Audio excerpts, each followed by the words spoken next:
এটি একটি দ্বীনি মজলিস, জ্ঞানের মজলিস, তাই নয় কি? পুরুষ হন অথবা নারী হন, আপনারা আমাদের দেশের একটা সিস্টেম হয়ে গেছে যে আলোচনা ভাগ হয়ে গেছে। পুরুষদের এক আলোচনা, নারীদের আরেক আলোচনা। এজন্যই অনেক মাহফিলে দেখা যায় যে অনেক মা বোনেরা বলে যে আমাদের ওয়াজ কই। মা বোনেরা মনে করে যে পর্দা শুধু তাদের। পর্দা কি শুধু মা বোনদের, ছেলেদের নাই?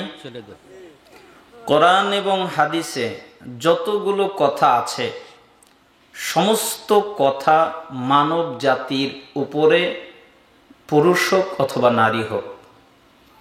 এই জন্য আমার আলোচনা আলাদা মনে করবেন না যে পুরুষের জন্য একরকম আলোচনা করবে আর নারীর জন্য আরেক রকম আলোচনা করবে, এরকম নয়। আর আমি সালাফি মানহাজের বিরোধিতা করে, রসুলের বিরোধিতা করে, সাহাবীদের বিরোধিতা করে, তাবিঈদের বিরোধিতা করে কথা বলি না।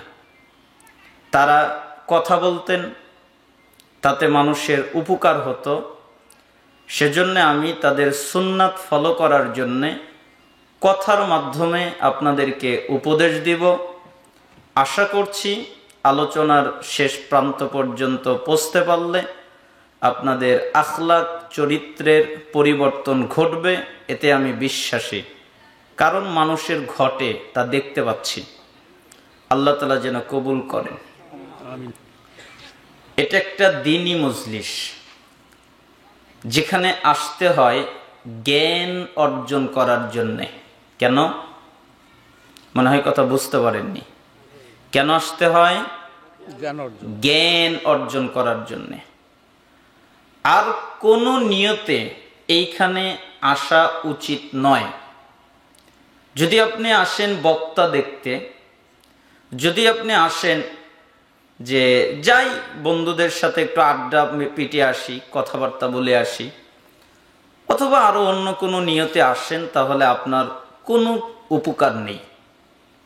কারণ হাদিসের মধ্যে এসেছে, মিশকাত 204, মিশকাত 212 নম্বর হাদিস, ভালো করে বুঝবেন।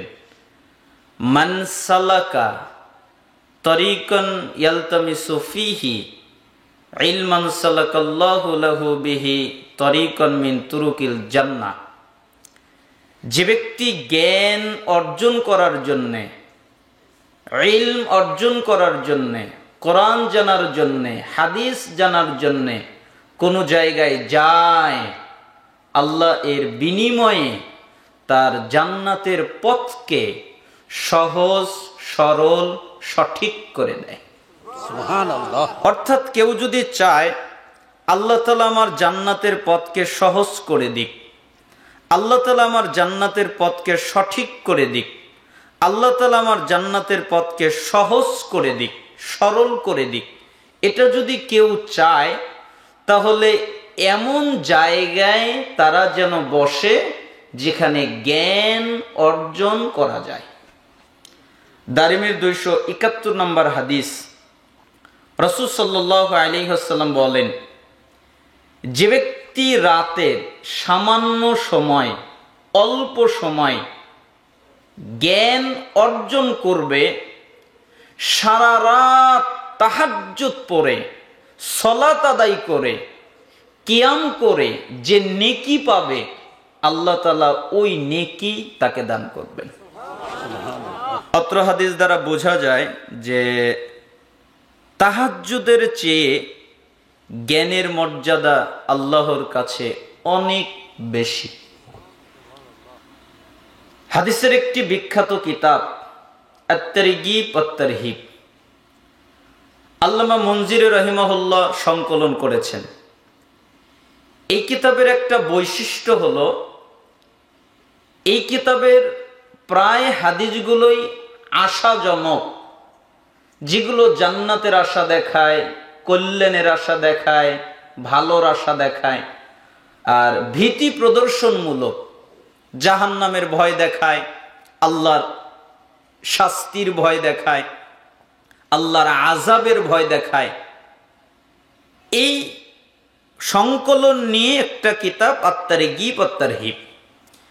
তবে এই কিতাবের মধ্যে অনেক জয়ীফ এবং জাল হাদিস স্থান পেয়েছে। এজন্য আল্লামা আলবানী রাহিমাহুল্লাহ তিনি সহিহ হাদিসকে আলাদা করে জয়ীফ এবং জাল হাদিসকে বের করে দিয়ে কিতাবের নামকরণ করলেন সহিহ আত-তারগীব ওয়াত-তারহীব। উক্ত কিতাবের ৮৬ নম্বর হাদিস, রাসূল সাল্লাল্লাহু আলাইহি ওয়াসাল্লাম বলেন, যে ব্যক্তি মসজিদে যায় জ্ঞান অর্জন করার জন্যে, অথবা মসজিদে যায় জ্ঞান শিখাবার জন্যে, হয় কাউকে শিখাতে যায় নতুবা সে শিখতে যায়, তাহলে একটা হজ করলে, ওই হজ পরিপূর্ণ হলে, ওই হজ কবুল হলে যে নেকি হয়, আল্লাহ ওই নেকি তাকে দান করেন। অত্র হাদিস দ্বারা বোঝা যায় হজের চেয়ে জ্ঞানের মর্যাদা আল্লাহর কাছে অনেক বেশি।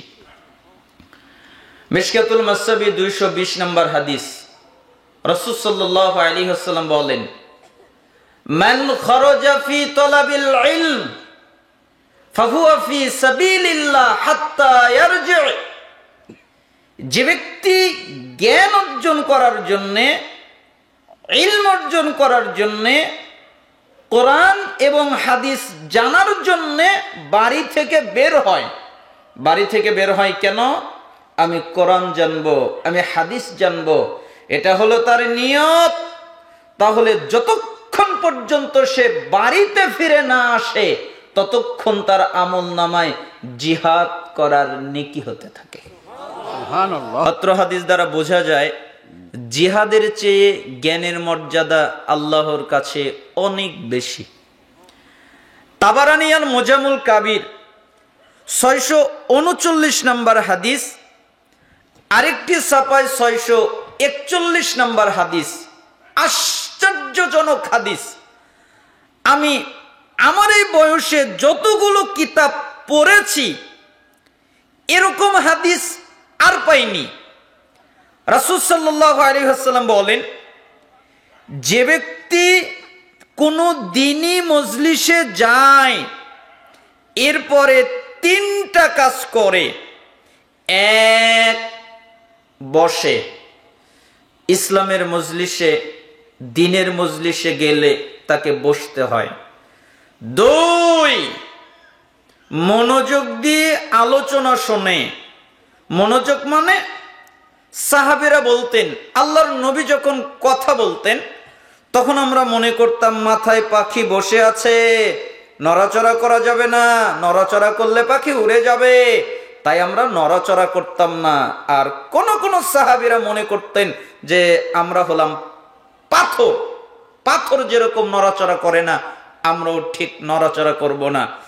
মনোযোগ মানে বাদাম খায় না, বুট খায় না, কালাই খায় না, চা খায় না, পানি খায় না, পান খায় না, কারোর সাথে কথা বলে না, তারা মনোযোগ দিয়ে কোরআন হাদিস শ্রবণ করে।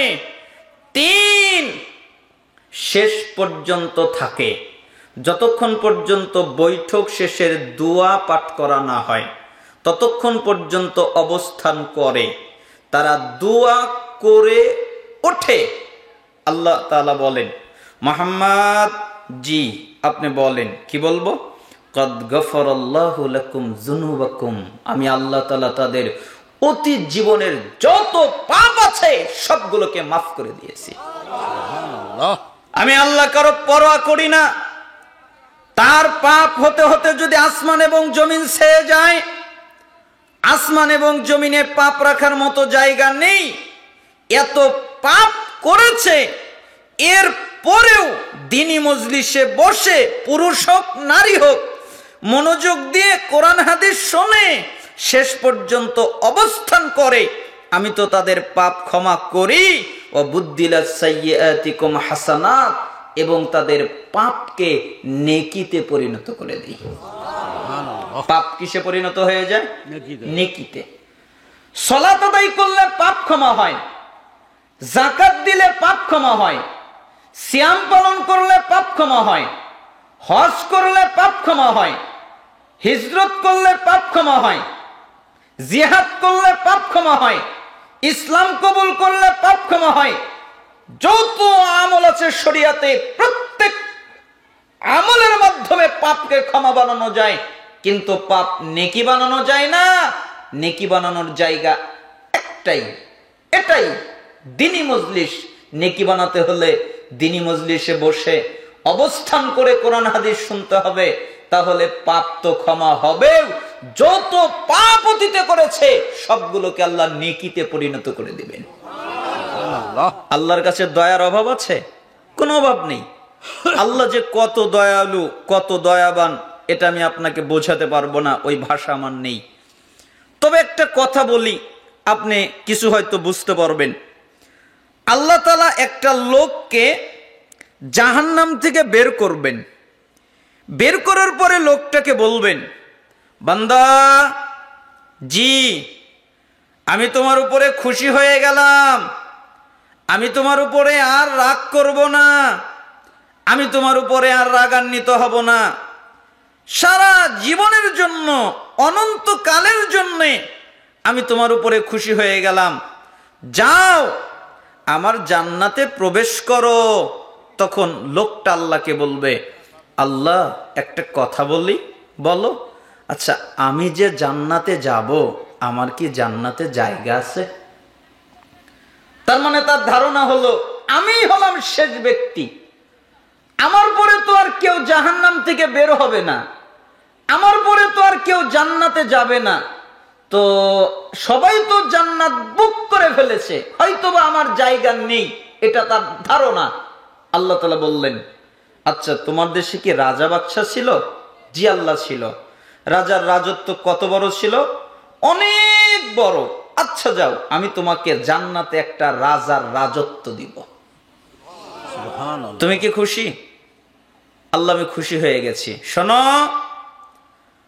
তোমাকে রাজার রাজত্ব দিব, তার ডাবল দিব, তাকে জোড়া করলে যা হয় তার ডাবল দিব, তাকে জোড়া করলে যা হয় তার ডাবল দিব, তাকে জোড়া করলে যা হয় তার ডাবল দিব।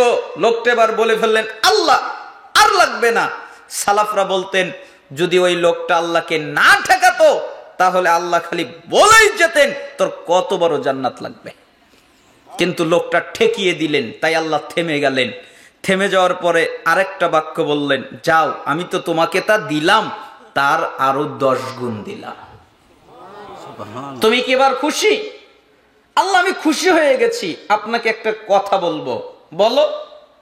আল্লাহ, আমার জান্নাত যদি এটা হয়, তাহলে আপনার নেককার বান্দা যারা, আপনার পরহেজগার বান্দা যারা, আপনার তাবেদারি করে যারা, তাদের জান্নাত কেমন, এটা তো আমার জানতে ইচ্ছা করছে, আমাকে কি বলা যাবে? আল্লাহ তাআলা বলেন, শোনো, আমি আমার নেককার বান্দাদের জন্য যেই জান্নাত তৈরি করে রেখেছি, ওই জান্নাতের বৃক্ষ গাছপালা আমি নিজের হাত দিয়ে সাজিয়েছি। কোন হাত স্পর্শ করেনি, কেউ স্পর্শ করেনি। ওই জান্নাতকে আমি আল্লাহ নিজের মতো করে সাজিয়েছি। কোনো চোখ দেখেনি, কোনো কান শোনেনি, কোনো অন্তর পরিকল্পনা করেনি। জিবরাইল, জি জান্নাত দেখে আসো, তার মানে জিবরাইল জান্নাত দেখেছেন, তবে ওটা দেখেননি। মিরাজের রাতে জিবরাইল নবীকে নিয়ে জান্নাত দেখালেন, তার মানে নবী জান্নাত দেখেছেন, তবে ওটা দেখেননি। আল্লাহ ওই জান্নাতকে স্পেশাল করে বানিয়ে রেখেছেন।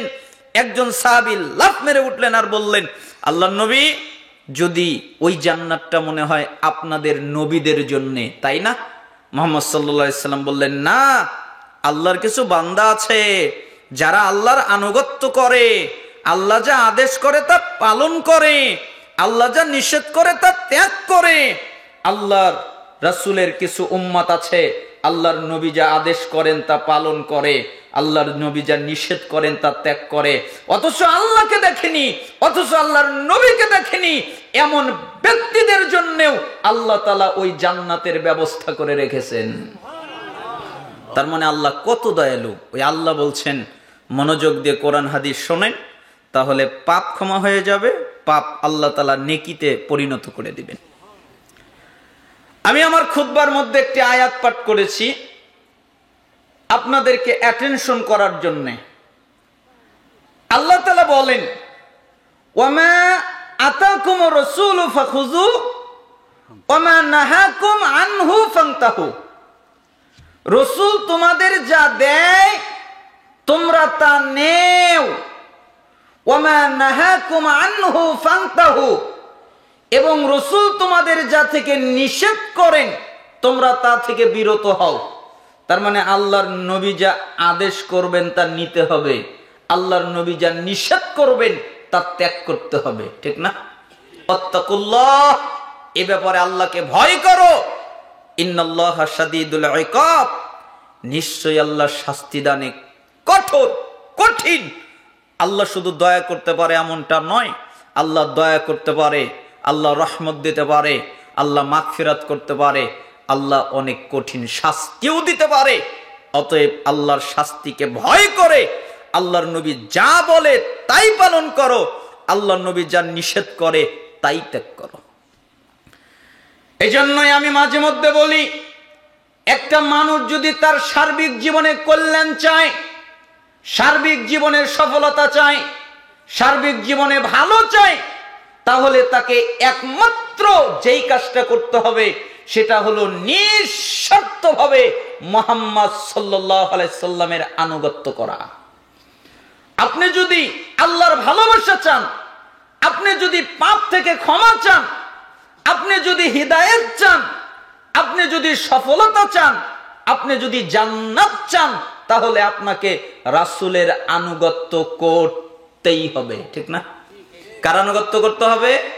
রাসূলের। কোনো পীরের নয়, কোনো হুজুরের নয়, কোনো বাবার নয়, কোনো মাজারওয়ালার নয়, কোনো ব্যক্তির নয়। আনুগত্য করতে হবে নিঃশর্তভাবে মুহাম্মদ সাল্লাল্লাহু আলাইহি ওয়াসাল্লাম এর। কি হবে তাহলে? সূরা আলে ইমরান খোলেন, 31 নম্বর আয়াত। আল্লাহ তাআলা বলেন, কুল, হে নবী আপনি বলেন, ইন কুনতুম তুহিব্বুনাল্লাহ, তোমরা যদি দাবি করো আমরা আল্লাহকে ভালোবাসি, আমরা আল্লাহকে মহব্বত করি, এই দাবিতে যদি তোমরা দাবিদার হও, ফাত্তাবিউনি, তাহলে আমি নবীর ইত্তেবা করো, আমি নবীর অনুসরণ করো, আমি নবীর আনুগত্য করো, আমি নবীকে মান্য করে চলো। ইহবিবুকুমুল্লাহ, তাহলে আল্লাহ তাআলা তোমাদের ভালোবাসবেন। ওয়াগফির লাকুম যুনুবাকুম, এবং তোমরা যত পাপ করেছো আল্লাহ সবগুলো মাফ করে দিবেন। কার আনুগত্য করলে? রাসূলের আনুগত্য করলে আল্লাহর ভালোবাসা পাওয়া যায়। আপনি যদি চান আল্লাহর ভালোবাসা পেতে, তাহলে রাসূলের আনুগত্য করেন। আপনি যদি চান পাপ ক্ষমা পেতে, তাহলে রাসূলের আনুগত্য করেন। আবার দেখেন সূরা নূর 52 নম্বর আয়াত, আল্লাহ তাআলা বলেন, ওয়া মাইয়ুতিউল্লাহ ওয়া রাসূলাহু ওয়া ইয়াখশাল্লাহ ওয়া ইয়াত্তাকিহি ফাউলাইকা হুমুল ফাইজুন। যে ব্যক্তি আল্লাহর আনুগত্য করে, আল্লাহ যা আদেশ করেন তা পালন করে, আল্লাহ যা নিষেধ করেন তা ত্যাগ করে, রাসূলের আনুগত্য করে, রাসূল যা আদেশ করেন তা পালন করে, রাসূল যা নিষেধ করেন তা ত্যাগ করে, ওয়া ইয়াখশাল্লাহ, আল্লাহকে ভয় করে। কিভাবে আমি সুদ খেতে পারি, কিভাবে আমি ঘুষ খেতে পারি, কিভাবে আমি জিনা করতে পারি, কিভাবে আমি ব্যভিচার করতে পারি, কিভাবে আমি গুনাহ করতে পারি, আল্লাহকে ভয় করে চলে এবং তাকে অবলম্বন করে, তার মানে পাপ করে না, পাপ থেকে বেঁচে চলে। ফাউলাইকা হুমুল ফাইজুন, এরা হলো সফল কাম, মানে এরা সফলতা পেয়ে গেছে। কারা? যারা রাসূলের আনুগত্য করে। সূরা নিসার 13 নম্বর আয়াত, সূরা আলে ইমরান 15 নম্বর আয়াত, সূরা ফাত 17 নম্বর আয়াত। যে ব্যক্তি রাসূলের আনুগত্য করে আল্লাহ তাআলা তাকে এমন জান্নাতে ঢুকাবেন যে পায়ের নিচ দিয়ে নদী প্রবাহিত হবে। পায়ের নিচ দিয়ে কি প্রবাহিত হবে? নদী। কেন? রাসূলের আনুগত্য করেছে।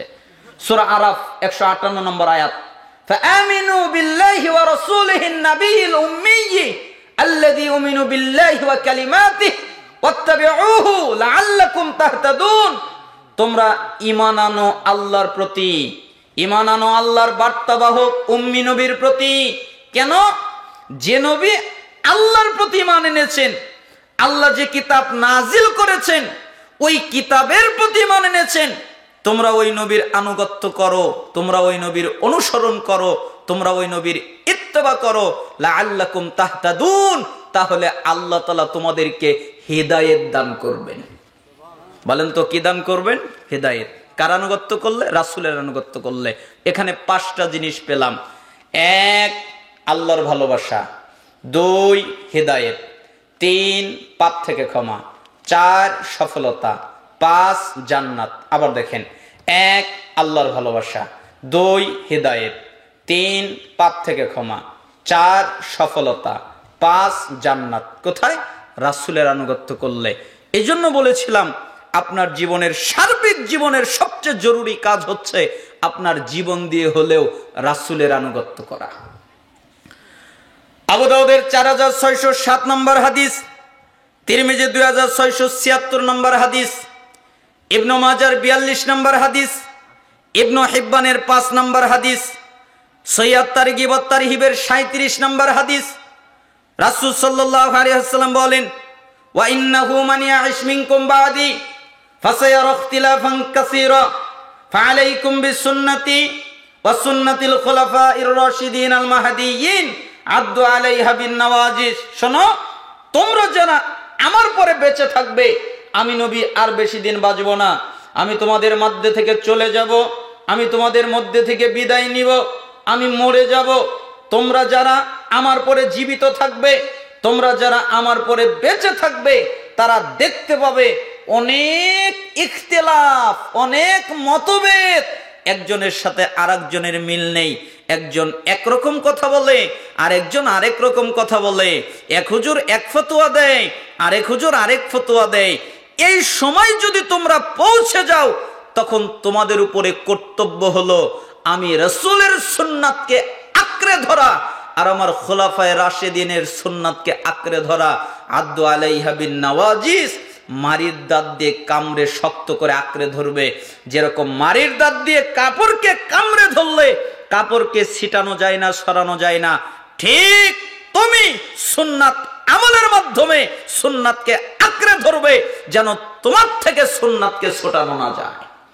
এই জন্য মুসলমানের সবচেয়ে বড় দাবি হচ্ছে, সবচেয়ে বড় প্রয়োজনীয় কাজ হচ্ছে, যে কোনো মুহূর্তে যে কোনো অবস্থায় থাকুক না কেন তার কাছ থেকে যেন কখনো কশিন কালে কোনো অবস্থায় সুন্নাত ছুটে না যায়। সুন্নাতকে ছুটিয়ে দেওয়া যাবে না। আপনারা মনে হয় কথার আলোচনা শুনে অভ্যস্ত না, সুর শুনে অভ্যস্ত, তাই না? আমি সুর দিয়ে আলোচনা করি না। পেটে যদি বোমা বাঁধেন তাও আমি করবো না, আমি ওটাকে হারাম মনে করি।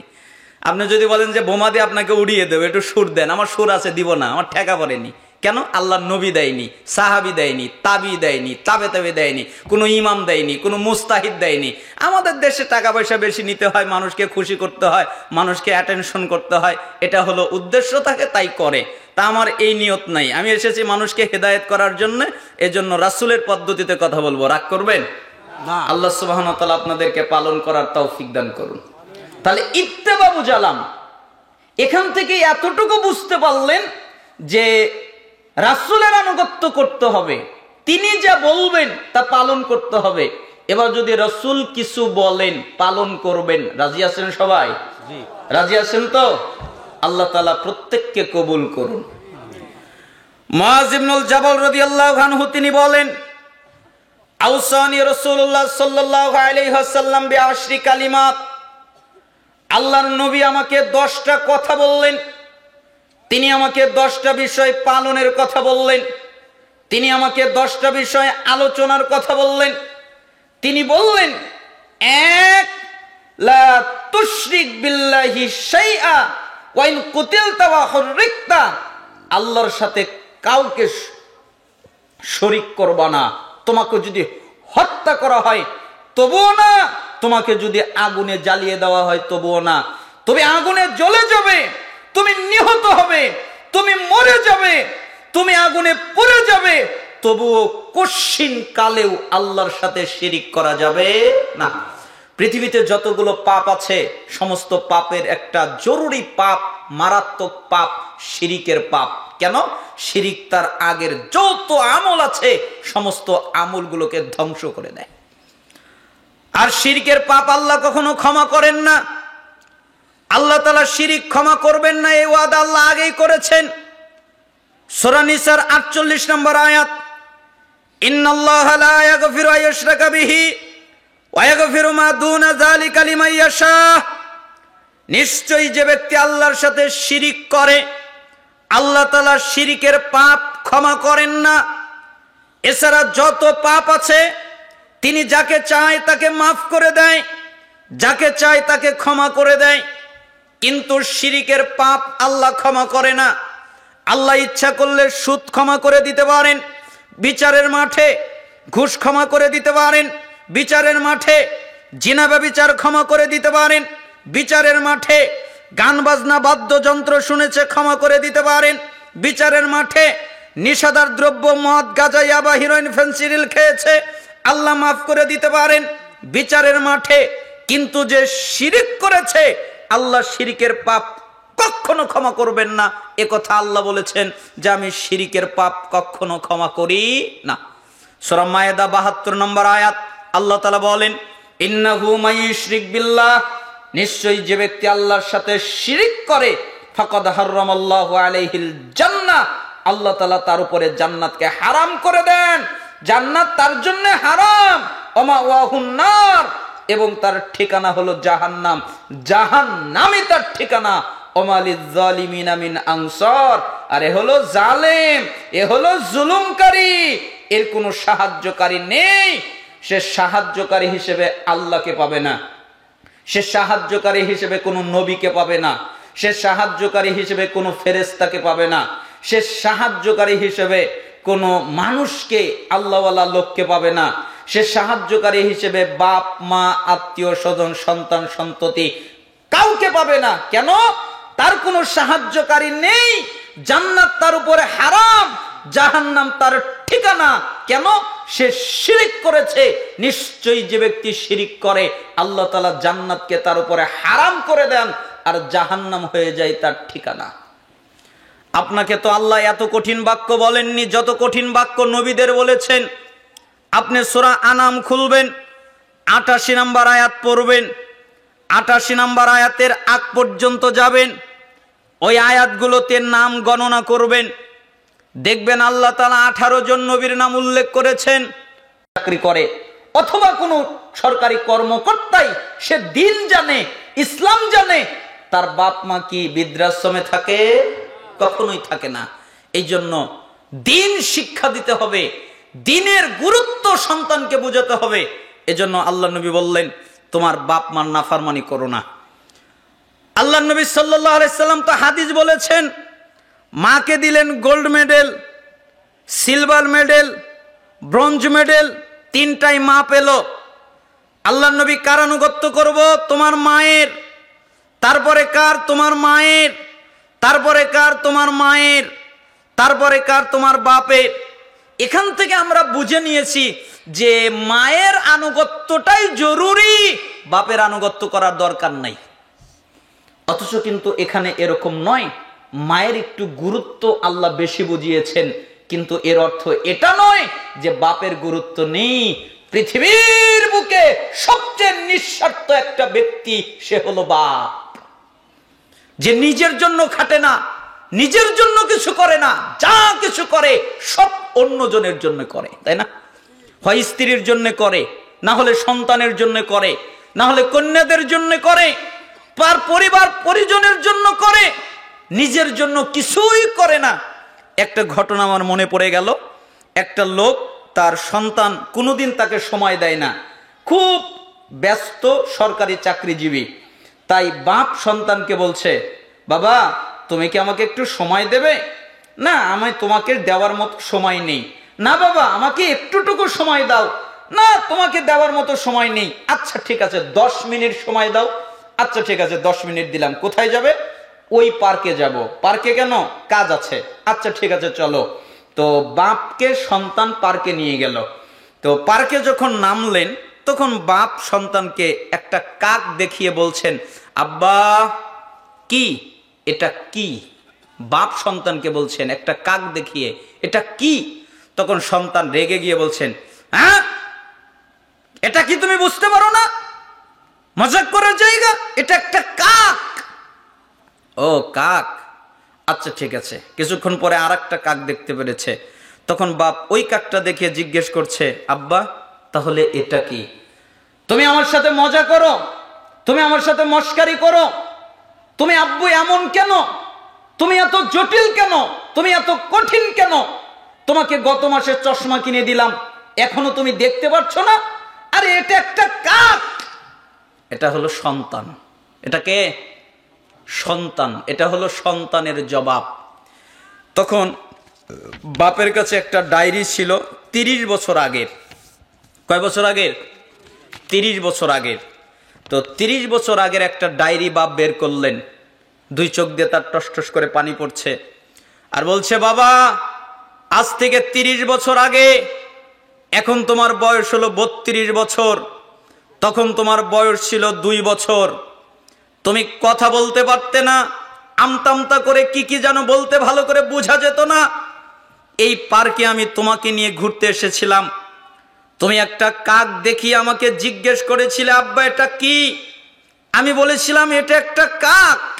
তুমি বলেছিলে ও কাক, তাহলে বাবা এটা কি? আমি বলেছিলাম এটাও কাক। তুমি আবার জিজ্ঞেস করেছিলে তাহলে ওটা কি? আমি বলেছিলাম ওটাও কাক। 10 মিনিট ধরে 30 বার আমাকে জিজ্ঞেস করেছিলে। আমি 30 বার তোমার প্রশ্নের উত্তর হাসি মুখে দিয়েছিলাম, কখনো রাগ করিনি। আমি হলাম বাপ, তুমি হলে সন্তান। সন্তান বাপের জন্য কিছুই করতে পারে না, বাপ সন্তানের জন্য সব করতে পারে। তুমি আমার জন্য কি 2 বারই রেগে গেলে? প্রথমবারই রেগে গেলে? আমি 30 বার তোমার প্রশ্নের জবাব দিয়েছিলাম। ওইটা এই ডায়েরিতে লিখে রেখেছিলাম যে তোমার সাথে একদিন হয়তোবা আমার এই নিয়ে কথা হবে, তাই আমি ওই ডায়েরিটা আজকে নিয়ে এসেছি। এজন্যই বলি বাপ সন্তানের জন্য সব করতে পারে। দেখেন না, আমার বাপ আর আপনার বাপ আলাদা নয়। আমার বাপও যেরকম আপনার বাপ ওই রকম। ঈদের দিনে আমার মাকে শাড়ি দিতে হবে, নতুন পোশাক দিতে হবে, এটা কিন্তু বাপ বলে না।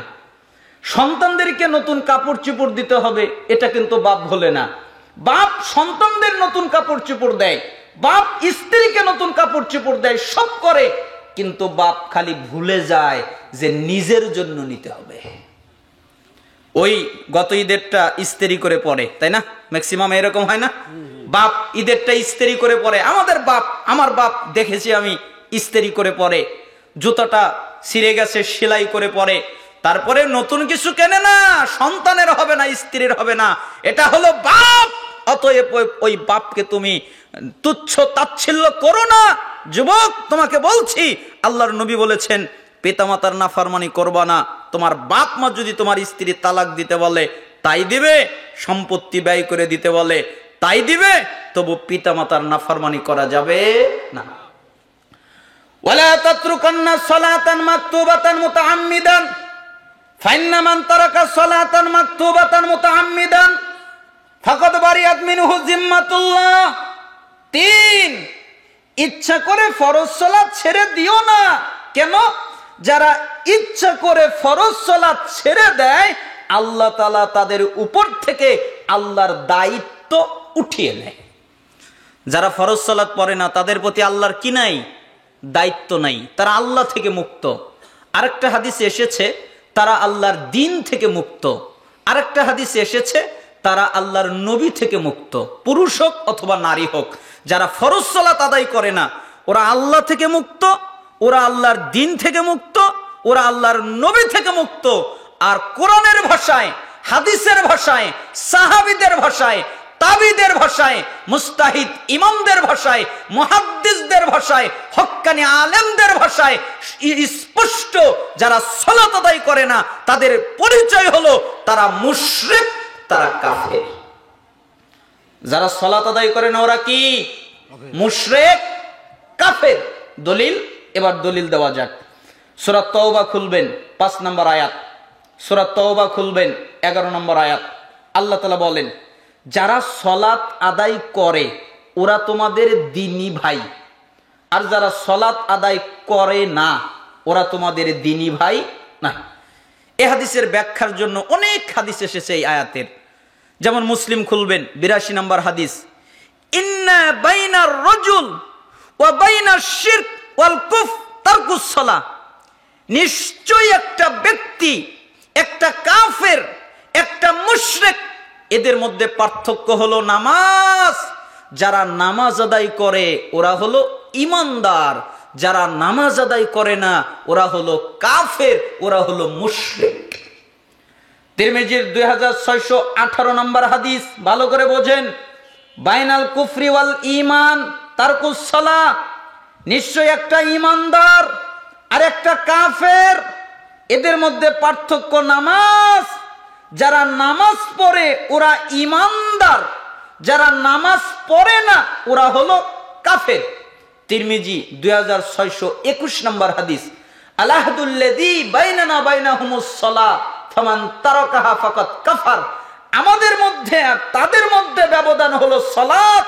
আমরা যারা ঈমানদার তারা সালাত নামাজ আদায় করি, তারা যারা কাফের তারা নামাজ আদায় করে না।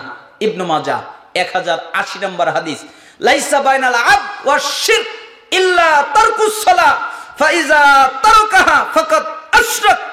নিশ্চয়ই একটা আল্লাহর প্রকৃত সত্যিকার ঈমানদার বান্দা আর একটা মুশরিক, এদের মধ্যে পার্থক্য নামাজ।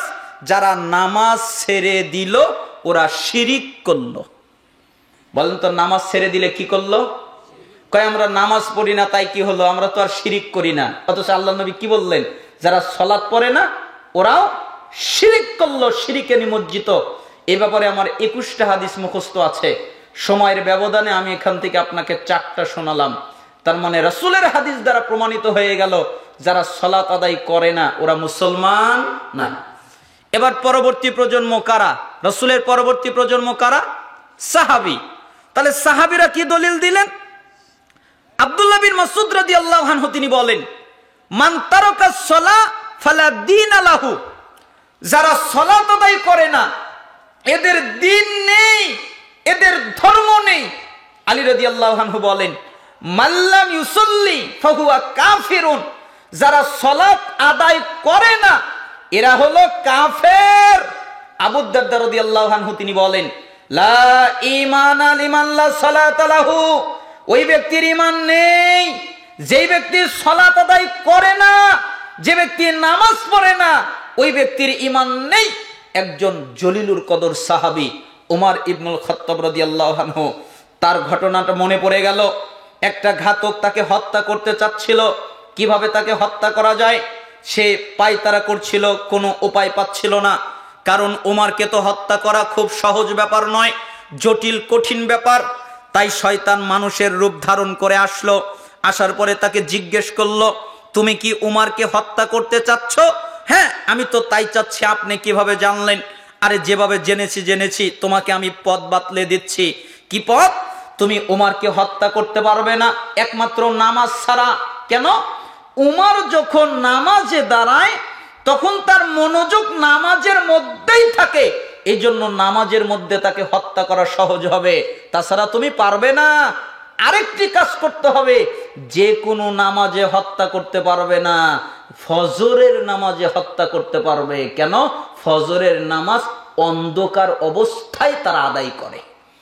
যেহেতু অন্ধকার, এক তো অন্ধকার কেউ তোমাকে দেখবে না, আর একটু তো নামাজের মধ্যে অনুভূতি বুঝতে পারবে না, তাই তাকে হত্যা করা সহজ হবে। আচ্ছা ঠিক আছে, ঘাতক একটা ছুরি বানালেন, ওই ছুরিতে বিষ লাগালেন।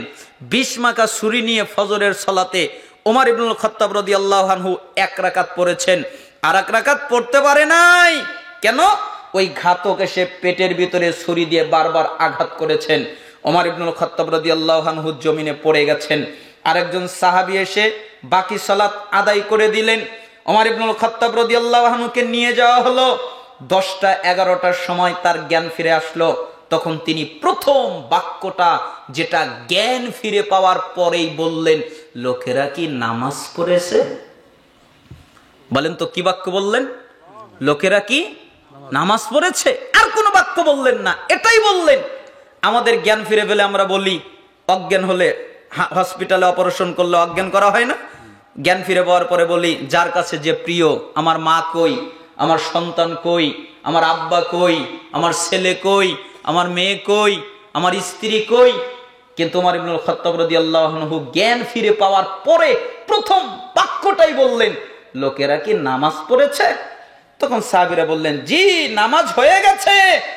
তখন তিনি নিজেকে বলছেন, হায় হায় হায় হায়, আফসোস, উমরের কি হবে? এ উমর, তোমার কি হবে?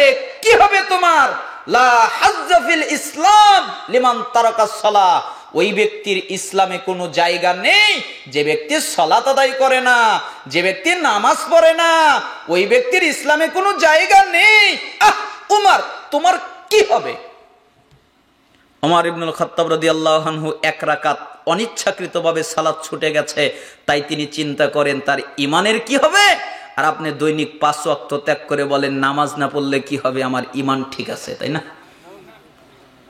ওমর ইবনুল খাত্তাব রাদিয়াল্লাহু আনহু কে জানেন? যিনি ছিলেন হিংস্র মানব, মুহাম্মদ সাল্লাল্লাহু আলাইহি সাল্লামকে হত্যা করার জন্য উদগ্রীব ছিলেন। কিভাবে আল্লাহর নবীকে হত্যা করা যায়। একদিন কাবার তওয়াফের, কাবা ঘরের পাশ দিয়ে যাচ্ছিলেন, দেখেন আল্লাহর নবী সালাত আদায় করছিলেন।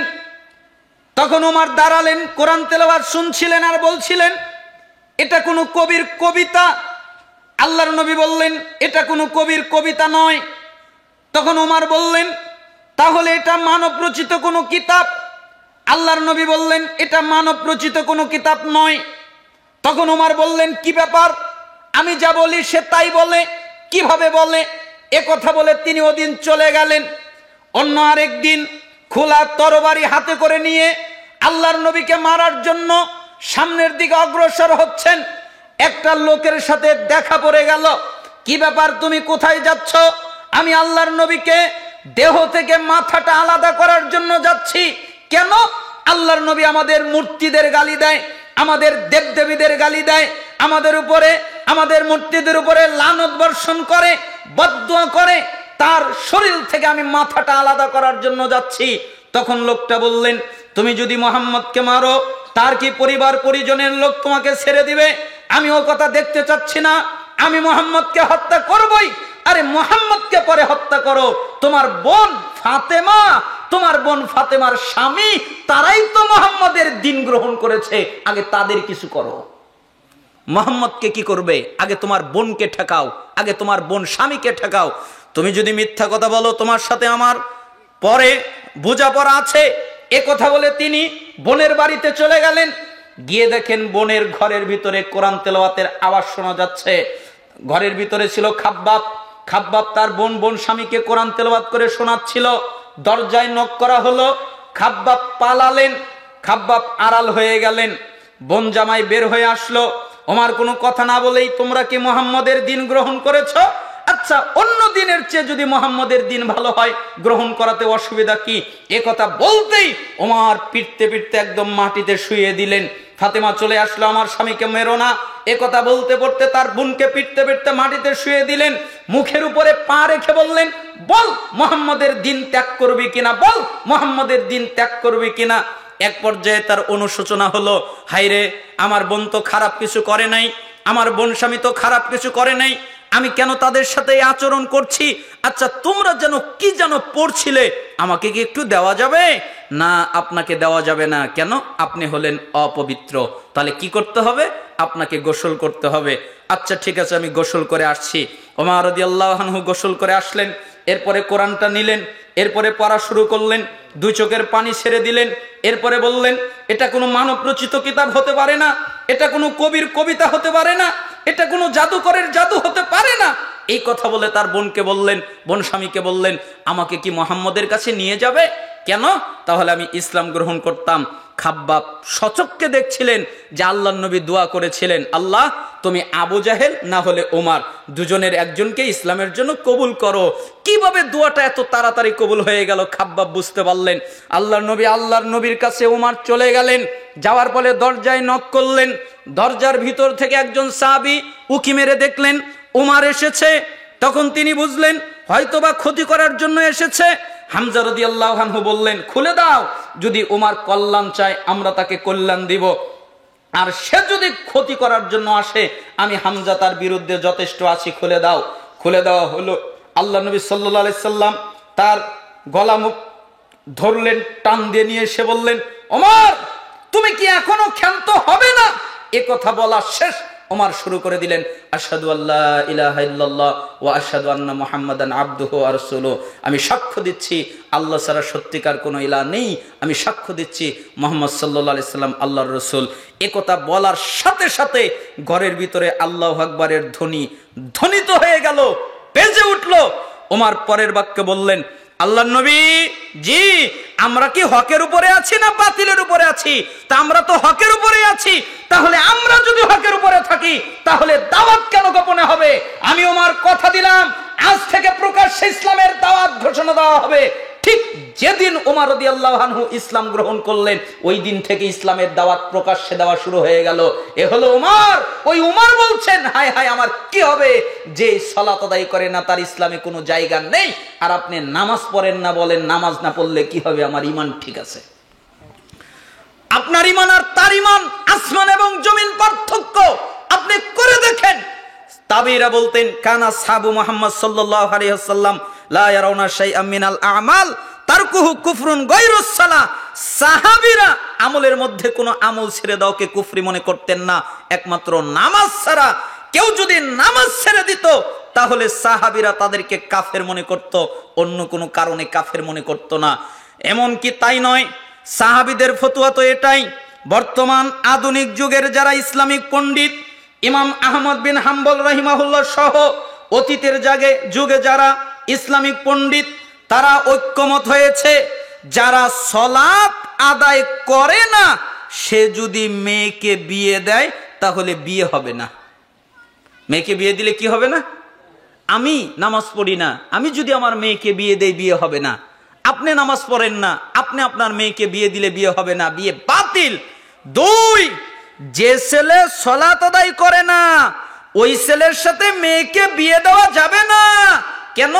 ওই ছেলের সাথে মেয়েকে বিয়ে দিলে বিয়ে হবে না। আমাকে একদিন এক লোক বলছিলেন যে হুজুর আমার জন্য একটু দোয়া করেন, আমার 3টা জান্নাত। তখন আমি বুঝলাম 3 জান্নাত বলেছে মানে 3টা মেয়ে। তখন আমি অবস্থা জিজ্ঞেস করার জন্য বললাম, তো মেয়েদের কোথায় বিয়ে দিয়েছেন, কি করে? কয় না এখনো বিয়ে দেয়নি। তে বড়টা কি করে? কয় বড়টা ইংল্যান্ডে পড়ে। কোথায় পড়ে? ইংল্যান্ডে। ইংল্যান্ডে পড়ে নাকি সতীত্ব রক্ষা করবে, মাহরাম ছাড়া। ইংল্যান্ডে পড়ে সতীত্ব কিভাবে রক্ষা করবে? তার মানে ওই লোকটার ধারণা 3 মেয়ে হলেই জান্নাত, তাই না? মনে করেছে 3টা মেয়ে হলেই জান্নাত, আর কিছু লাগে না। অথচ হাদিসের এক অংশ নেবেন আর নেবেন না। যার একটা মেয়ে হলো, একটা মেয়েকে ঈমান আদব শিক্ষা দিল, ঈমানদার পাত্রের হাতে তুলে দিল, বাপের কাজ শেষ। এই কারণে 1 মেয়ে হলে 1 জান্নাত, 2 মেয়ে হলে 2 জান্নাত, 3 মেয়ে হলে 3 জান্নাত। ঈমানদার পাত্রের হাতে তুলে দিল। তা আপনি তো বেঈমানের হাতে তুলে দিয়েছেন। যে নামাজ পড়ে না ও তো বেঈমান, ওর সাথে মেয়েকে তুলে দিয়েছেন। তো আপনার তো জান্নাত হবে না, মরলেই বুঝতে পারবেন। এখন না নামাজি কিন্তু দেখে না, এখন নামাজি দেখে, এখন দেখে কার চাকরির বেতন কত, তাই না? ওর চাকরির বেতন ভালো মানে ও আমার মেয়েকে নিয়ে সুখে থাকতে পারবে। আসলে সুখে থাকতে পারে না। এই জন্য ঈমানদার পাত্রের হাতে মেয়েকে বিবাহ দিবেন। 2, যেই মেয়ে সালাত আদায় করে না ওই মেয়েকে বিয়ে করা যাবে না, ওই মেয়েকে বিবাহ করা হারাম। যেই স্বামী সালাত আদায় করে, স্ত্রী সালাত আদায় করে না, স্ত্রী সালাত আদায় করে, স্বামী সালাত আদায় করে না, একজন সালাত আদায় করে আরেকজন সালাত আদায় করে না। আল্লাহ সূরা মুমতাহিনার 10 নম্বর আয়াতে বলেছেন, এখান থেকে সালাফরা ফতোয়া দিয়েছেন তাদের বিবাহ বিচ্ছিন্ন হয়ে যায়, তাদের বিবাহ তালাক হয়ে যায়। এটাকে বলা হয় অটো তালাক। কি তালাক? অটো তালাক। 1 তালাক, 2 তালাক, 3 তালাক বলা লাগে না। খালি স্বামী পরে স্ত্রী পরে না, স্ত্রী পরে স্বামী পরে না, এমনিতেই তালাক। যারা সালাত আদায় করে না তাদের কোনো জানাজা নেই, তাদের কোনো মুসলমান জানাজা পড়তে পারবে না। আরে জানাজা তো অনেক দূরের কথা, তার জন্য কাফনের কাপড় কেনা যাবে না, তাকে গোসল দেওয়া যাবে না, তাকে সুন্দর করে তার জন্য কবর খনন করা যাবে না, তাকে মুসলমানের কবরস্থানে দাফন করা যাবে না, তার জন্য কোনো জানাজা নেই। যত মানুষ তার জানাজা পড়বে তত মানুষ পাপীতে গণ্য হবে। আল্লাহ নবী তার চাচার জন্য দোয়া করতে চায়, আল্লাহ অনুমতি দেয় না। আল্লাহ নবী তার বাপের জন্য দোয়া করতে চায়, আল্লাহ অনুমতি দেয় না। আল্লাহ নবী তার মায়ের জন্য দোয়া করতে চায়, আল্লাহ অনুমতি দেয় না। আল্লাহ তাআলা বেনামাজিদের সালাত আদায় করতে নিষেধ করেছেন সূরা তাওবার 84 নম্বর আয়াতের মধ্যে। আল্লাহর নবী তার মায়ের জন্য দোয়া করতে পারে না, তার বাপের জন্য দোয়া করতে পারে না, তার চাচার জন্য দোয়া করতে পারে না, তো আপনি কেন বেনামাজির জন্য দোয়া করবেন? অতএব বেনামাজিদের কোনো জানাজা নেই। ওদেরকে জানাজা ছাড়া যেভাবে কুত্তাকে মাটিতে পুঁতে রাখা হয়, কুত্তার মতো ওদেরকে মাটিতে পুঁতে রাখতে হবে। আর এক শ্রেণীর লোকেরা বলে যে নামাজি তৈরি করতে হলে দেশে আগে ইসলামী শাসন ব্যবস্থা লাগবে, তারপরে নামাজি তৈরি হবে পিটিয়ে। আমি বলি তা নয়। এই বাংলাদেশের সমস্ত ইমামরা যদি একসাথে স্লোগান দেয় যে আমরা ইমামেরা বেনামাজির জানাজার সালাত আদায় করব না, তাহলে বাংলাদেশে বেনামাজি থাকবে না। কিন্তু তারা এই স্লোগান দেয় না, তারা নিজেরাও কোরআন হাদিস মানতে চায় না, অন্যজনকেও মানানোর জন্য চেষ্টা করে না। চাকরি নিয়ে, টাকা নিয়ে, অর্থ নিয়ে, কি খাবে না খাবে, রিজিকের চিন্তা নিয়ে তারা ব্যস্ত। অথচ ইমানদারের রিজিকের চিন্তা করার কোনো প্রয়োজন নেই। রিজিকের মালিক কে? আল্লাহ। আমি জীবনে কোনোদিন বেনামাজির জানাজা পড়িনি। আমার জ্ঞান হওয়ার পর থেকে আজ পর্যন্ত আমি কোনোদিন বেনামাজির জানাজা পড়িনি। দাঁড়ালেও ওই বৈঠক থেকে আমি উঠে চলে এসেছি যদি জানতে পেরেছি লোকটা বেনামাজি, অথবা যদি আমতা করতো, তাও আমি জানাজা পড়িনি। বেনামাজির কখনো জানাজা পড়বেন না। যদি বেনামাজি কোনো পশু জবে করে, মুরগি জবে করে, গরু জবে করে, হাঁস জবে করে, ছাগল জবে করে, উট জবে করে, হালাল কোনো প্রাণী জবে করে, তাহলে বেনামাজির জবকিত জন্তুর গোশত খাওয়া যাবে না। তাহলে বেনামাজি কত খারাপ! আসমানের নিচে জমিনের উপরে সবচেয়ে খারাপ, সবচেয়ে অসভ্য, সবচেয়ে নোংরা যে ব্যক্তি নামাজ পড়ে। আর যে ব্যক্তি নামাজ পড়ে না তার কিন্তু এক নেকিও নাই। কয় নেকি নাই? হাদিসটা শোনেন, মান তুকব্বিলাত লাহু হাসানা দাখালাল জান্নাহ। যে ব্যক্তির এক নেকি কবুল হবে ওই ব্যক্তি জান্নাতে যাবে। কয় নেকি কবুল হলে জান্নাতে যাবে? 1000 নেকি লাগবে না, 100 নেকি লাগবে না, এক নেকি যদি কবুল হয় ও জান্নাতে যাবে, এ কথা আল্লাহর নবী বলেছেন। কিন্তু বেনামাজির কোনো নেকি নেই। আচ্ছা, বাজারে বাজার করার জন্য গেছেন, অনেক কিছু কেনাকাটা করলেন, যেই ব্যাগটাতে রেখেছেন ওই ব্যাগটার নিচে তলানি কাটা, তাহলে কয়টা আসবে? কিছু আসবে? আসবে না। অথবা মাছ ধরার জন্য গেছেন টোনা নিয়ে, অনেকগুলো মাছ ধরেছেন কিন্তু টোনার নিচে কাটা, যখন টোনাটা উঠাবেন মাছ কি আসবে? কোথায় থাকবে? পড়ে থাকবে। ঠিক আপনি সাদাকা করেন, আপনি দান করেন, আপনি হজ করেন, আপনি ওমরা করেন, আপনি সিয়াম পালন করেন, আরো অনেক ইবাদত করেন, কিন্তু আপনার ইমানটা কাটা, তলানিতে কি নাই? ইমান নাই, মানে ওই নেকিটা ধরে রাখতে পারতেছে না, ইমান যে নাই। আল্লাহ নবী বলেছেন, আউয়ালু মা ইউহাসাবু বিহিল আবদু ইয়াউমাল কিয়ামাতিস সালাহ ফাইন সালাহা সালাহা সাইরু আমালিহি ওয়া ইন ফাসাদাত ফাসাদা সাইরু আমালিহি। কিয়ামতের দিন সর্বপ্রথম হিসাব নেওয়া হবে সালাতের। যার সালাত টিকে যাবে ও যত ইবাদত করেছে সব টিকবে, যার সালাত টিকবে না যত ইবাদত করেছে সব বাতিল হয়ে যাবে। তার মানে সালাত আছে, নামাজ আছে, সব আছে, নামাজ নাই, কিচ্ছু নাই। যে কোনো মূল্যে সালাত আদায় করতে হবে, পবিত্রতা সহ সালাত আদায় করতে হয়। পবিত্রতার পানি নেই, তায়াম্মুম করে, তায়াম্মুমের মাটি পানি কিছুই নেই, পানি নেই, মাটি নেই, বিনা পবিত্রতায় বিনা তায়াম্মুমে সালাত আদায় করতে হবে। সালাত আদায় করার জন্য ভালো পোশাক লাগে, উত্তম পোশাক লাগে, সুন্দর পোশাক লাগে। উত্তম পোশাক নেই, সুন্দর পোশাক নেই, ছেঁড়া পোশাক আছে, অপবিত্র পোশাক আছে, ওটা পরেই কোনো পোশাক নেই, উলঙ্গ হয়ে সালাত আদায় করতে হবে। দাঁড়িয়ে সালাত আদায় করতে হয়, দাঁড়িয়ে পারে না বসে পড়বে, বসে পারে না শুয়ে পড়বে, শুয়ে পারে না আঙ্গুলের ইশারায় পড়বে, আঙ্গুলের ইশারায় পারে না মনে মনে পড়বে। যতক্ষণ পর্যন্ত তার জ্ঞান আছে ততক্ষণ পর্যন্ত তাকে সালাত আদায় করতেই হবে। অন্তত পুরুষের জন্য সালাত ত্যাগ করতে হবে এরকম কোনো ওয়াক্ত নাই। নারীদের জন্য হায়েজ নিফাসের জন্য কিছুদিন অনুমতি আছে, কিন্তু পুরুষের জন্য কোনো অনুমতি নাই। যে কোনো মূল্যে সালাত আদায় করতেই হবে। আপনারা কি বুঝলেন? নামাজ পড়লেও হবে না না পড়লেও হবে? আরো জোরে বলেন, পড়লে হবে না না পড়লেও হবে? কে কে পড়বেন দুই হাত উঁচু করে দেখান। লিল্লাহি তাকবীর। আল্লাহকে বলেন, হে আল্লাহ, আমরা আর নামাজ ছেড়ে দিব না, আমরা আর সালাত ছেড়ে দিব না। আল্লাহ তাআলা আপনাদের কবুল করুন। আমি দোয়া করি আল্লাহ তাআলা আপনাদেরকে 5 ওয়াক্ত সালাত জামাতের সাথে আদায় করার তৌফিক দান করুন। সালাত বিরতকারী যত বাধা বিপত্তি সবগুলো থেকে আল্লাহ তাআলা আপনাদেরকে হেফাজত করুন। শয়তানের ওয়াসওয়াসা থেকে, শয়তানের কুমন্ত্রণা থেকে আল্লাহ সুবহানাহু ওয়া তাআলা আপনাদেরকে হেফাজত করুন। তার মানে যে কোনো মূল্যে আমাদেরকে সালাত আদায় করতেই হবে। ওয়ালা তাশরাবান্না খামরান ফাইন্নাহু রাসা কুল্লি ফাহিশা। 4, তোমরা নিশাদার দ্রব্য পান করো না। বিড়ি, সিগারেট, গুল, জর্দা, তামাক, ইয়াবা, হিরোইন, ফেন্সিডিল, মদ, গাঁজা, যত নিশাদার দ্রব্য আছে এগুলো পান করো না। কেন? এগুলো সমস্ত অশ্লীলতার মূল, অশ্লীলতার মাথা। কেন অশ্লীলতার মাথা? কারণ একটা যুবক প্রথমেই মদ খায় না, প্রথমেই গাঁজা খায় না, প্রথমেই ইয়াবা খায় না, প্রথমে হিরোইন খায় না, ও প্রথমে খায় হলো বিড়ি আর সিগারেট, তাই না?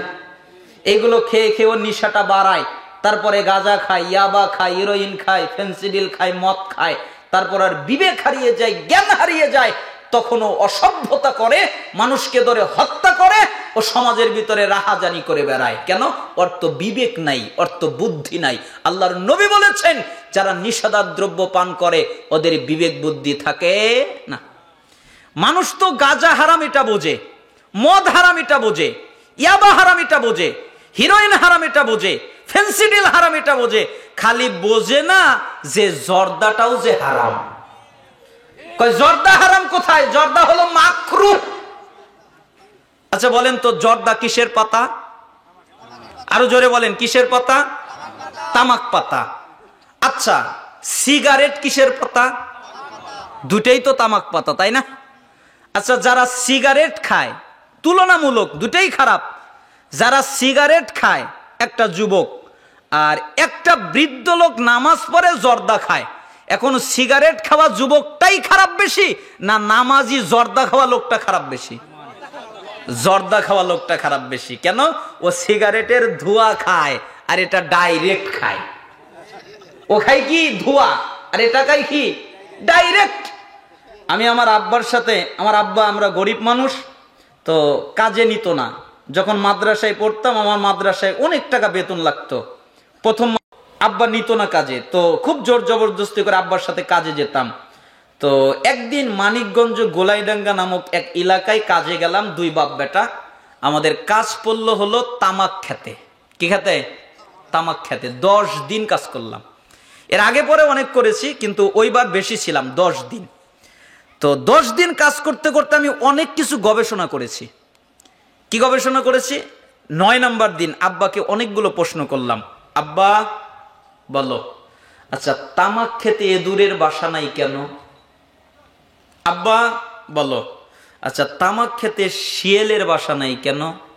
আব্বা বলো, আচ্ছা তামাক পাতায় পোকা ধরে না কেন? আব্বা বলো, আচ্ছা তামাক খেতে কোনো বিষ দেয় না কেন? আব্বা বলো, আচ্ছা তামাক খেতে বেড়া বাউন্ডারি নাই কেন? মানে এক এক করে খালি প্রশ্ন করতাম। তখন আমার আব্বা বলতেন, বাবা তামাক পাতা এত জটিল পাতা, পোকা খায় না। পোকাই খায় না তো বিষ দেওয়া হবে কি? আর অন্য অন্য খেতে বেড়া লাগে, বাউন্ডারি লাগে, কিন্তু তামাক খেতে বেড়া বাউন্ডারি লাগে না, কারণ তামাক পাতা কোনো প্রাণীতে খায় না।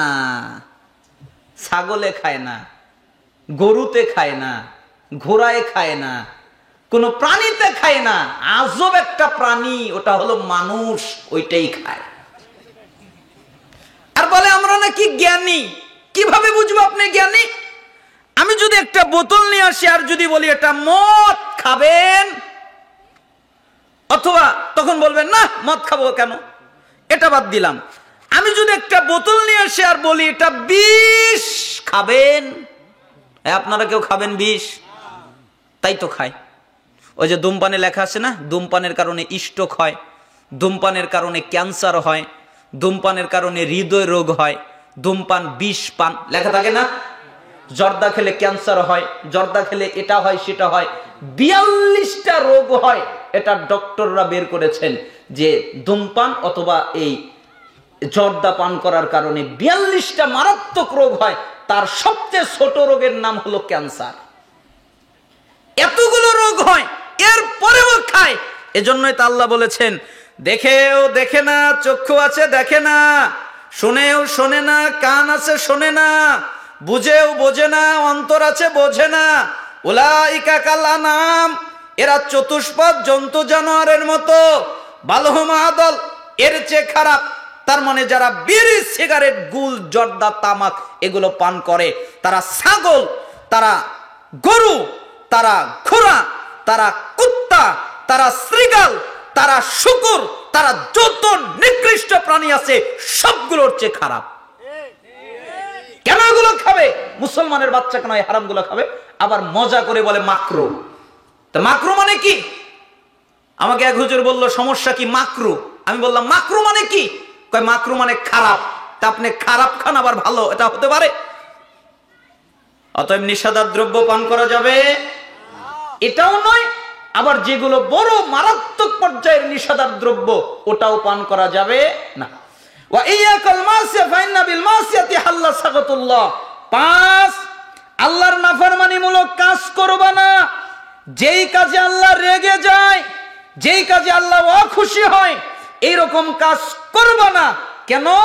এইরকম কাজ করলে আল্লাহর রাগ বেড়ে যায়, হারাম কাজ করলে আল্লাহর রাগ বেড়ে যায়। শোনো, কখনো জিহাদের ময়দান থেকে পালাবা না, সবাই যদি মরে যায়। শোনো, কখনো মহামারী এলাকা থেকে পালাবা না, সবাই যদি মরে যায়।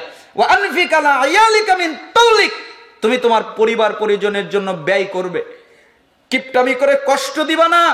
তোমার পরিবারের যা লাগবে, তোমার স্ত্রীর যা লাগবে, তোমার কন্যা সন্তানের যা লাগবে, তোমার পরিবারের যা লাগবে, তোমার সাধ্য মতো তুমি ব্যয় করবে, কিপটামি করে কষ্ট দিবা না।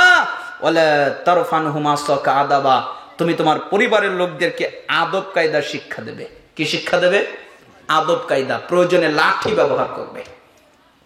শিক্ষককে বলে নাই লাঠি ব্যবহার করতে, উস্তাদকে বলে নাই লাঠি ব্যবহার করতে। পৃথিবীর সবচেয়ে দামি শিক্ষক মুহাম্মদ সাল্লাল্লাহু আলাইহি সাল্লাম, তিনি কোন সাহাবীদের উপরে লাঠি প্রয়োগ করেনি। পৃথিবীর সবচেয়ে দামি শিক্ষক যারা, তারা সাহাবায়ে কেরাম, তাবিদের উপরে লাঠি ব্যবহার করেনি। পৃথিবীর দামি শিক্ষক তাবিরা, তারা কোনোদিন তাবেদের উপরে লাঠি ব্যবহার করেনি। এজন্য আল্লাহর নবী অন্য কাউকে লাঠি ব্যবহার করতে অনুমতি দেয়নি। তিনি অনুমতি দিয়েছেন স্বামীকে স্ত্রীকে পিটার জন্য, ঠিক করার জন্য। তিনি অনুমতি দিয়েছেন বাপকে সন্তানকে পিটে ঠিক করার জন্য। তার মানে সন্তানকে পিটবে বাপ, প্রয়োজন হলে স্ত্রীকে পিটবে স্বামী, প্রয়োজন হলে। এজন্য আল্লাহ নবী বললেন, তুমি আদব কায়দার শিক্ষা দাও, প্রয়োজনে লাঠি ব্যবহার করো। আর আমরা তো আদব কায়দার শিক্ষা দেওয়ার ক্ষেত্রে উল্টা ভুলে গেছি। স্ত্রী কোন পথে চললো, মেয়ে কোন পথে চললো, সন্তান কোন পথে চললো, কন্যা কোন পথে চললো, বোন কোন পথে চললো, এরকম চিন্তা আমাদের নাই, তাই না? ও কোথায় চলুক না চলুক এরকম চিন্তা চেতনা করি না। আমরা অধিকাংশ হয়ে গেছি দায়ুস। দায়ুসের জন্য জান্নাত হবে? হবে না। দায়ুস হয়ে গেছি। কেন আপনি দায়ুস হলেন? আপনার আত্মমর্যাদা কই? আপনার গৌরব কই? আপনার ইজ্জত কই? আপনার গায়রত কই? গায়রত দেখবেন, একটু আপনাকে দেখাই। আলী রাদিয়াল্লাহু আনহু, তিনাকে একজন লোক এসে জিজ্ঞেস করলেন, আলী জি, আপনার স্ত্রী কেমন? তখন আলী রাদিয়াল্লাহু আনহু তরবারি বের করে আবার তরবারি ভিতরে রাখলেন। এরপরে বললেন, শোনো, তোমাকে যদি হত্যা করা জায়েজ হতো, আমি তোমার দেহ থেকে মাথা নামিয়ে দিতাম। তোমার সাহস হয় কি করে আমার স্ত্রী কেমন জিজ্ঞেস করা? এটা হলো তার গায়রত, এটা তার লেগে গেছে। কেন জিজ্ঞেস করলো আমার স্ত্রী কেমন? একজন মুশরিক, ইমানদার নয়, মুমিন নয়, ইমানদার নয়, মুমিন নয়, মুশরিক, কাফের মানুষ একটা উট মাটিতে ফেলে জবাই করছে। কিছু লোক আসলেন, আসার পরে বললেন, কি ব্যাপার, তুমি উটটা জবাই করো কেন? এটা তো বিক্রি করে দিলেই পারো। তখন উনি বলেন, আমার টাকা পয়সার অভাব নেই। শোনো, এই উটের উপরে আমার মেয়ে বসেছে, এই উটের উপরে আমার মা বসেছে, এই উটের উপরে আমার বোন বসেছে, এই উটের উপরে আমার স্ত্রী বসেছে, অন্য কোন পুরুষ এই উটের উপরে বসবে এটা আমি সহ্য করতে পারবো না, তাই আমি উটকে জবাই করে দিচ্ছি। এটা হলো তার গায়রত, উটের উপরে বসতে দিবে না। এটা হলো একটা মুশরিকের গায়রত। ইমাম ইবনে কাসির রাহিমাহুল্লাহ বিদায় নিহায়ের ভিতরে এই ঘটনাটা নিয়ে এসেছেন। তাহলে আপনার গায়রত কই? আপনার মেয়ে কেন একা বাজারে যাবে? আপনার স্ত্রী কেন একা বাজারে যাবে? আপনার বোন কেন একা বাজারে যাবে? আপনার বোন, স্ত্রী, মেয়ে, সন্তান এরা কেন মাহরাম ছাড়া বাজারে যাবে? কেন তারা মার্কেটে যাবে? যাবে কেন? আপনি নেই? আপনি কি মরে গেছেন? আপনি কি মাটির তলে চলে গেছেন? এজন্য গায়রত শেখেন, আদব শেখেন, পরিবারকে আদব কায়দার শিক্ষা দেন। এ কথাই আল্লাহর নবী বললেন, তাদের আদব কায়দার শিক্ষা দেবে, প্রয়োজনে লাঠি ব্যবহার করবে, ওয়াখিফুম ফিল্লাহ, এবং তাদেরকে আল্লাহর ব্যাপারে ভয় দেখাবে। স্ত্রী, আল্লাহকে ভয় করো, সন্তান, আল্লাহকে ভয় করো, কন্যা, আল্লাহকে ভয় করো, মা, আল্লাহকে ভয় করো, যে তোমার পরিবারে আছে সবাইকে আল্লাহর ব্যাপারে ভয় দেখাও। 10টা কথা বললেন। 1, শিরিক করবা না, তোমাকে যদি হত্যা করা হয়, আগুনে জ্বালানো হয়। 2, পিতামাতার নাফরমানি করবা না, বাপ মা যদি পরিবার পরিজন ধন সম্পদ ছেড়ে দিতে বলে তাও। 3, ইচ্ছা করে ফরজ সালাত ছেড়ে দিবা না, ফরজ সালাত ছেড়ে দিলে ইসলাম দিন থাকে না। 4, নেশাদার দ্রব্য পান করবা না, সমস্ত খারাপের মূল। 5, আল্লাহর নাফরমানিমূলক কাজ করবা না, এ কারণে আল্লাহর ক্রোধ বেড়ে যায়। 6, কখনো জিহাদের ময়দান থেকে পালাবা না। 7, মহামারী কবলিত এলাকা থেকে পালাবা না, সবাই যদি মরে যায়। 8, পরিবারের লোকের জন্য ব্যয় করবে, কিপটামি করে কষ্ট দিবা না। 9, তাদেরকে আদব কায়দার শিক্ষা দেবে, প্রয়োজনে লাঠি ব্যবহার করবে। 10, তাদেরকে আল্লাহর ব্যাপারে ভয় দেখাবে। মিশকাত 61 নম্বর হাদিস, মুসনাদে আহমদ 21570 নম্বর হাদিস। আল্লাহ তাআলা আমাদেরকে এই হাদিসের উপরে আমল করার তৌফিক দান করুন। হে আল্লাহ, আমাদের যারা অসুস্থ তাদেরকে শিফায়ে কামিলা আজেলা দান করেন। হে আল্লাহ, আমাদের যারা অভাবী তাদেরকে অভাব থেকে অব্যাহতি দান করেন। হে আল্লাহ, আমাদের যারা ঋণী তাদেরকে ঋণ থেকে রক্ষা করেন। হে আল্লাহ, আমাদের যে যে মুসিবতে আছে সেই মুসিবত থেকে তাকে পানা মঞ্জুর করেন। আল্লাহ, আপনি আমাদের দুনিয়ায় কল্যাণ দান করেন, আপনি আমাদের আখেরাতে কল্যাণ দান করবেন, আপনি আমাদেরকে জাহান্নামের আযাব থেকে রক্ষা করবেন। আল্লাহ, আমাদের জন্য যা যা কল্যাণকর আপনি তা দান করেন, আমাদের জন্য যা যা অকল্যাণকর তা থেকে আপনি আমাদেরকে হেফাজত করেন। আল্লাহ, ফিলিস্তিনের মাটিতে মুসলিমদের হেফাজত করেন, তাম পৃথিবীর সমস্ত মুসলিমদেরকে আপনি হেফাজত করেন। আল্লাহ, বাংলাদেশকে ইসলামিক রাষ্ট্র হিসেবে কবুল করেন। আল্লাহ, এই বাংলাদেশে ইসলামিক যোগ্য রাষ্ট্র নায়ক দান করেন। আল্লাহ, এই বাংলাদেশের সংবিধান কোরআন আমাদেরকে উপহার হিসেবে দান করেন। আল্লাহ, আমাদের বাংলাদেশ থেকে দাঙ্গা হাঙ্গামা এগুলো থেকে আমাদেরকে মুক্ত করেন। আল্লাহ, আমাদের বাংলাদেশের প্রতি অন্যান্য দেশের চোখ রাঙ্গানি থেকে আপনি আমাদেরকে হেফাজত করেন। আল্লাহ, এই মাহফিলকে কবুল করে নেন, এই মাহফিলের সাথে যারা যে কোনোভাবে জড়িত তাদেরকে কবুল করে নেন, এই কোচকুরি গ্রামবাসীকে কবুল করে নেন, প্রবাসীদের উদ্যোগে প্রবাসীদেরকে আপনি কবুল করে নেন। আল্লাহ, তারা অনেক কষ্ট করে দূরে থাকে, তাদের সুন্দর দেহ আপনি দান করেন, তাদের সুস্থতা দান করেন, তাদেরকে এনার্জি নিয়ে কাজ করার মতো তৌফিক দান করেন, তাদের মন ইস্তেকামাত থাকার তৌফিক দান করেন, তাদের ঈমানের উপরে বহাল থাকার তৌফিক দান করেন। আল্লাহ, আমরা যে কথাবার্তা বললাম ভুল ভ্রান্তি আপনি ক্ষমা করেন, ভুল শয়তানের পক্ষ থেকে করলেন আপনার পক্ষ থেকে, আর আপনার কথা অনুযায়ী আমরা শেষ পর্যন্ত অবস্থান করেছিলাম, আপনি আমাদের গুনাহগুলোকে মাফ করে দেন এবং গুনাহকে নেকিতে পরিণত করে দেন। আমি কণ্ঠের দিক থেকে একটু অসুস্থ, এই জন্য এখানেই বিদায় নিচ্ছি। ওয়া আখিরু দাওয়ানা আলহামদুলিল্লাহি রাব্বিল আলামিন। সুবহানাকাল্লাহুম্মা ওয়া বিহামদিক, আশহাদু আল্লা ইলাহা ইল্লা আনতা আস্তাগফিরুকা ওয়া আতুবু ইলাইক। আসসালামু আলাইকুম। ক্রিপ্টো ট্রেডিং, কেনা বেচা, বিটকয়েন, আমি এই ব্যাপারটা বুঝি না, আমি এটা বলতে পারবো না, কারণ এই ব্যাপারে আমার অভিজ্ঞতা নেই।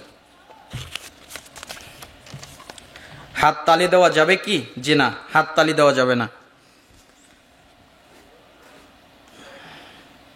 পথ প্রদর্শনকারী সাহায্যকারী প্রয়োজন। জি, সাহায্যকারী হচ্ছেন আল্লাহ, পথ প্রদর্শনকারী তিনিও আল্লাহ। আল্লাহ সুবহানাহু ওয়া তাআলা কবুল করুন। আসসালামু আলাইকুম ওয়া রাহমাতুল্লাহি ওয়া বারাকাতুহু। ঠিক আছে, ঠিক আছে, অনেকক্ষণ কষ্ট দিলাম। ঠিক আছে, ঠিক না? চেয়ার ডানা টানা দাও ঠিক দিকে।